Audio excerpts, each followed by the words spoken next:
Students, whatever homework is given to you, you have to submit it on the very next day between 8 am to 1 pm to the given WhatsApp number, and it is compulsory to submit your homework as your attendance will be marked on the basis of your submission. Hello students, how are you all? Hope you all are fit and fine. Last video में बच्चों आपने सीखा कि weather क्या है, weather में change क्यों और किसकी वजह से होता है, बादल कैसे बनते हैं और बारिश क्यों होती है. In this video we will discuss about 3 topics. First, air around us. Second, states of water, and lastly we will discuss about effect of weather on our life. So let's start. Now first topic of this video is about air.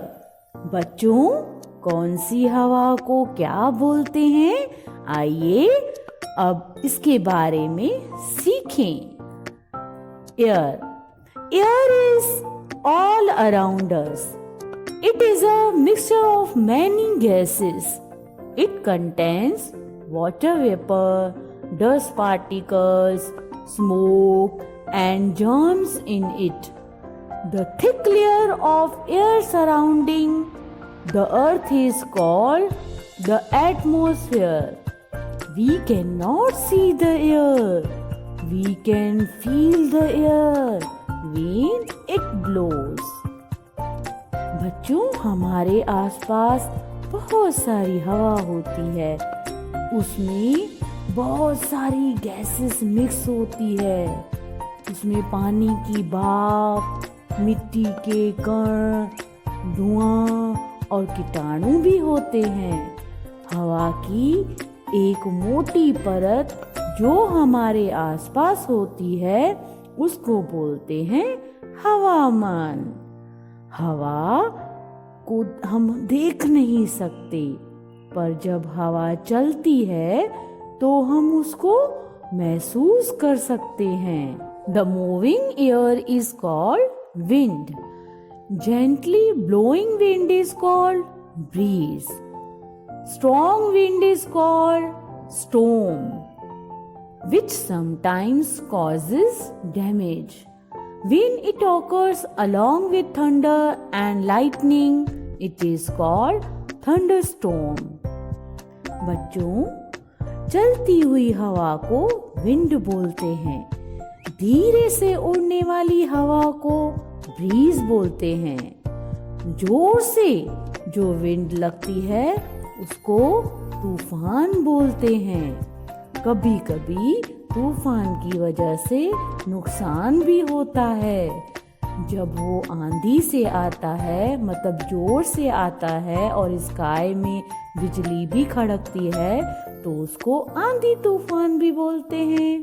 The air on the earth's surface moves continuously due to air currents. Air currents constantly move the air around us. These currents affect the weather conditions. पृथ्वी की सतह पर हवा लगातार हवा की धाराओं के कारण चलती है. हवा की धाराएं लगातार हमारे चारों ओर की हवा को स्थानांतरित करती है. ये धाराएं मौसम की स्थिति को प्रभावित करती हैं. The sun heats up the land during the day.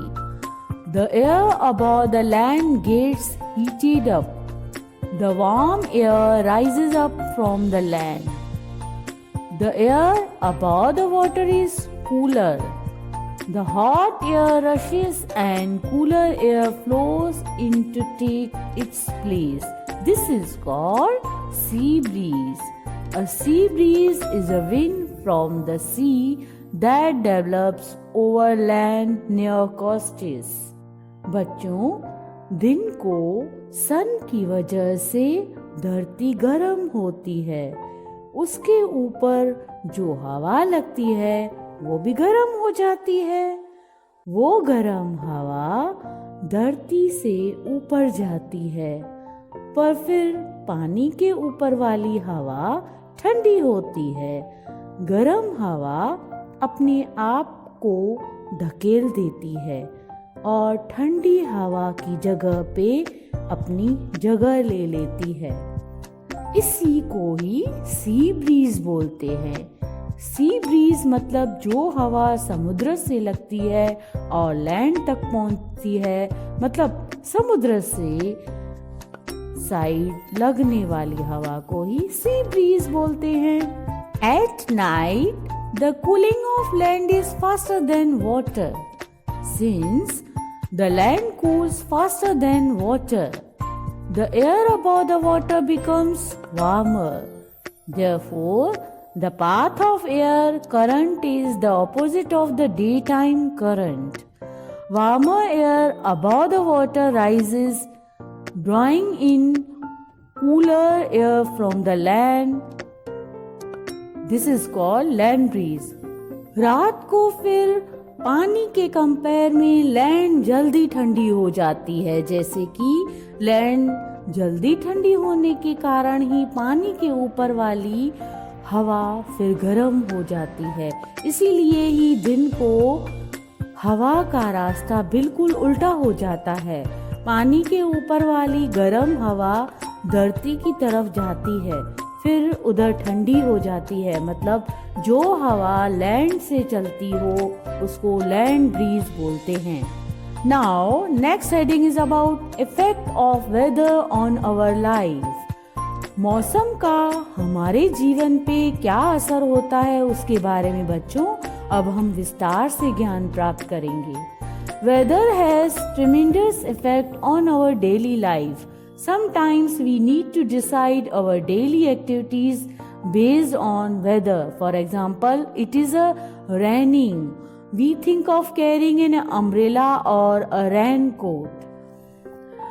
हमारी रोजाना जिंदगी पे मौसम का बहुत असर होता है। कभी कभी तो हम जीवन के जो भी रोजाना काम होते हैं वो भी हम मौसम के अकॉर्डिंग ही डिसाइड करते हैं। जैसे कि जब बारिश पड़ती है तब हम गीले नहीं हो उससे बचने के लिए हम अम्ब्रेला मतलब छाता लेते हैं या तो फिर रेन कोट लेते हैं।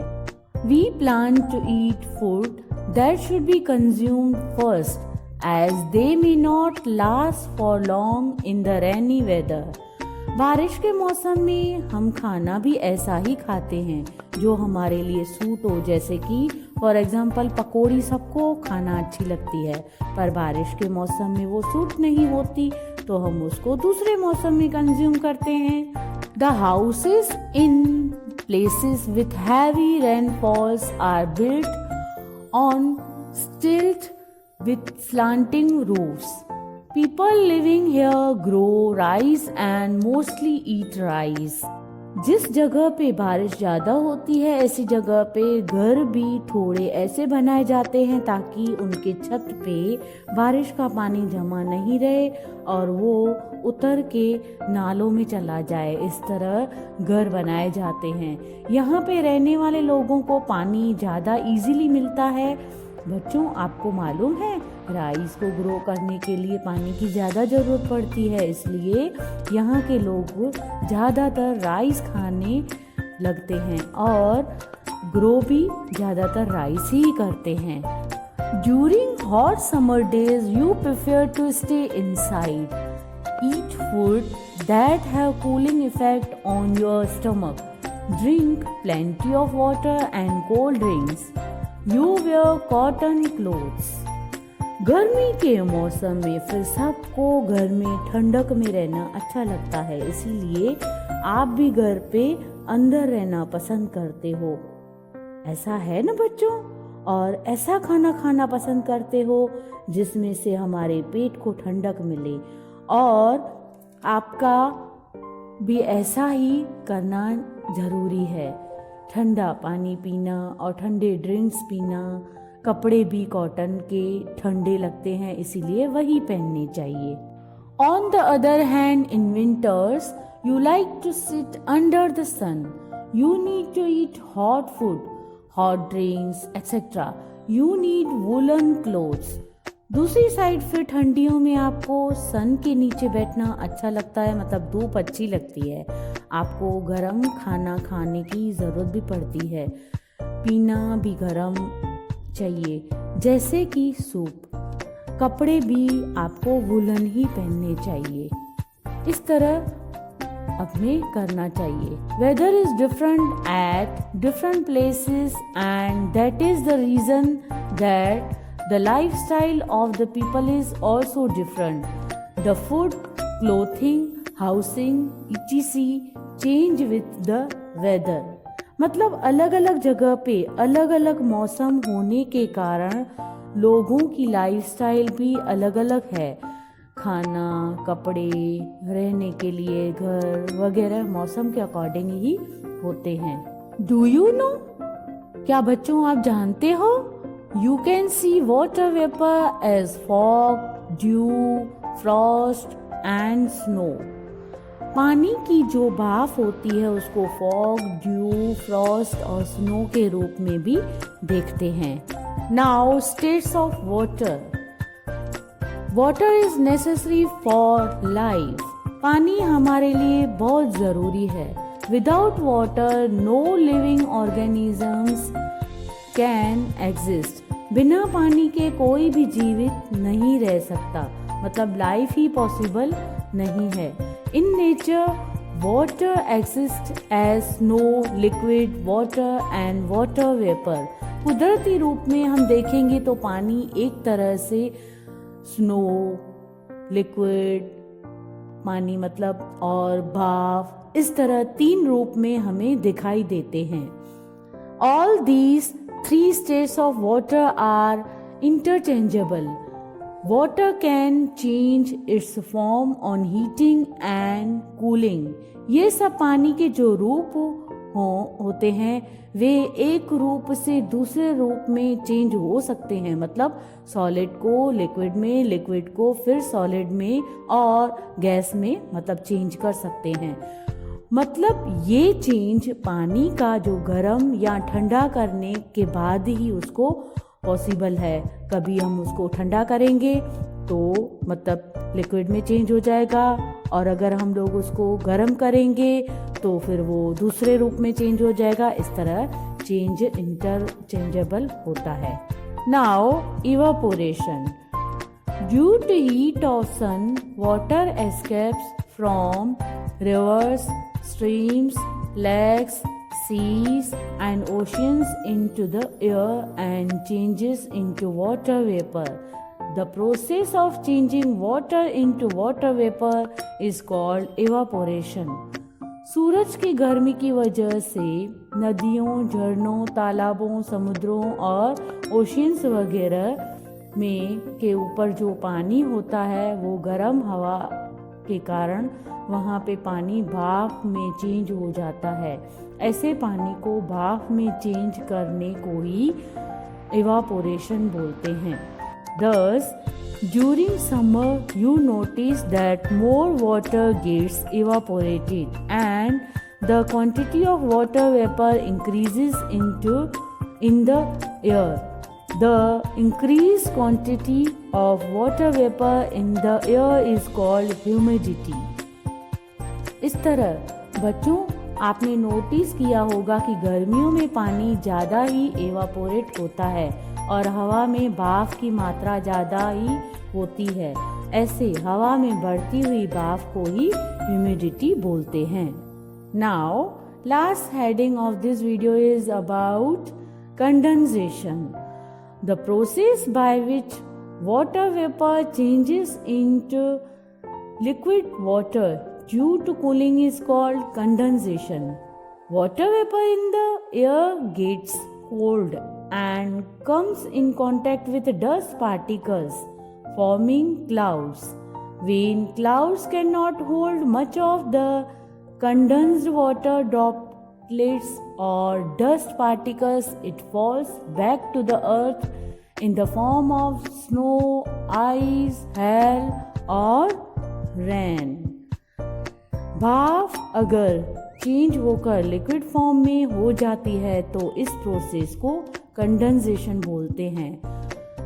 भाप हवा में आई हुई भाप ठंडी होकर मिट्टी के कणों के साथ मिलकर बादल बनाती है। जब बादल जमा हो जाते हैं और हैवी हो जाते हैं, मतलब पानी के बूंदों के साथ और मिट्टी के कणों का वजन नहीं संभाल पाते, तब वो बारिश के रूप में या स्नो बर्फ या हेल के रूप में धरती पर आते हैं। The water that falls down to the earth enters the lakes, seas or oceans, or it may get soaked up in the ground, becoming a part of groundwater which is used up by plants and animals. वही पानी फिर ज़मीन पर आए हुए तालाबों, समुद्रों, नदियों वगैरह में जाता है या फिर लैंड पर पड़ता है, तो वो ज़मीन में चूस के अंदर ज़मीन में जाकर जमा हो जाता है। वो फिर अंडरग्राउंड वाटर भी कहलाता है। अगर ग्राउंड लेवल पे जमा होता है तो वो फिर पेड़ पौधे और जानवरों के लिए काम आता है। तो बच्चों, इस वीडियो के थ्रू आपको बहुत अच्छी तरह से समझ में आया होगा। Next video we will learn remaining part of the lesson. Till then bye bye.